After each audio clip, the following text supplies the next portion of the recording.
અમરેલી જિલ્લાના ખાંભા તાલુકામાં એક યુવકને તલવાર અને કુહાડીના ઘા ઝીંકીને હત્યા કરી દેવામાં આવી ને આ ઘટનામાં જે આરોપી છે તેની એવી શંકા હતી કે તેની પત્ની સાથે આ યુવકનું અફેર ચાલે છે તે બાબતનું મનદુખ રાખીને આ હત્યા કરવામાં આવતા સમગ્ર પંથકમાં ખળબળાહટ મચી ગયો છે। આ મામલે પોલીસે હવે 3 અજાણ્યા શખ્સો અને આરોપી સામે હત્યા અંગેનો ગુનો નોંધી તપાસ શરૂ કરી છે। શું મામલો છે વિગતે વાત કરી। વૈષ્ણવજન તો તેને કહીએ જે પીડ પરાઈ જાનાને રે। દર્શક મિત્રો, નવજીવન ન્યૂઝમાં આપનું સ્વાગત છે। હું છું ફૈઝાન। અમરેલી જિલ્લાના ખાંભા તાલુકાના નાના ધારી ગામ ખાતે જયરાજભાઈ ધાકડા નામના યુવકની હત્યાના બનાવથી સમગ્ર પંથકમાં ખળબળાહટ મચી ગયો છે। આ ઘટનામાં મયુર વરુ અને તેના 3 સાગરીતો દ્વારા આ કૃત્યને અંજામ આપવામાં આવ્યો છે।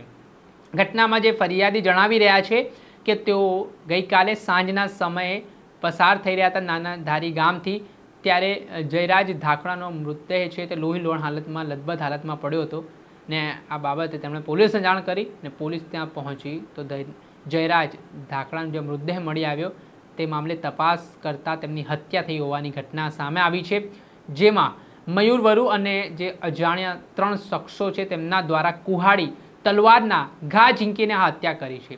હવે આખો બનાવ એવો છે, મયુર વરુને એવી શંકા હતી કે તેની જે પત્ની છે તેની સાથે હાલ જયરાજ ધાકડા નામનો જે યુવક છે તેનો અફેર છે, પ્રેમ સંબંધ છે ને આ બાબતની શંકાના આધારે તેણે દાજ રાખીને જ્યારે જયરાજ ધાકડા બાઇક ઉપર જઈ રહ્યા હતા તે દરમિયાન આરોપીઓ દ્વારા ગઈકાલે સાંજે તેમને અટકાવવામાં આવ્યા। ત્યારબાદ તેમને ઢોરમાર મારવામાં આવ્યો। આટલેથી ન અટકતા મયુર વરુ અને જે અજાણ્યા શખ્સો હતા તેમના દ્વારા કુહાડી અને તલવારના આડેધડ ઘા ઝીંકીને કાયદો અને વ્યવસ્થાની સ્થિતિ કથળી અને આજે જયરાજ નામના યુવાનને મોતને ઘાટ ઉતારી દીધો। આ ઘટના બાદ ઘટનાની જાણ પોલીસને થતાં પોલીસની ટીમ દોડતી થઈ હતી અને સાથે જ જયરાજભાઈનો મૃતદેહ પોસ્ટમોર્ટમ અર્થે અમરેલીની સિવિલ હોસ્પિટલ ખાતે ખસેડવામાં આવ્યો। આ ઘટના બાદ હવે પોલીસે હત્યા અંગેનો ગુનો નોંધી કાયદેસરની કાર્યવાહી હાથ ધરી છે, પરંતુ જે આ બનાવ સામે આવ્યો છે હત્યાનો, તેના કારણે સમગ્ર વિસ્તારમાં ખળબળાહટ મચી ગયો છે।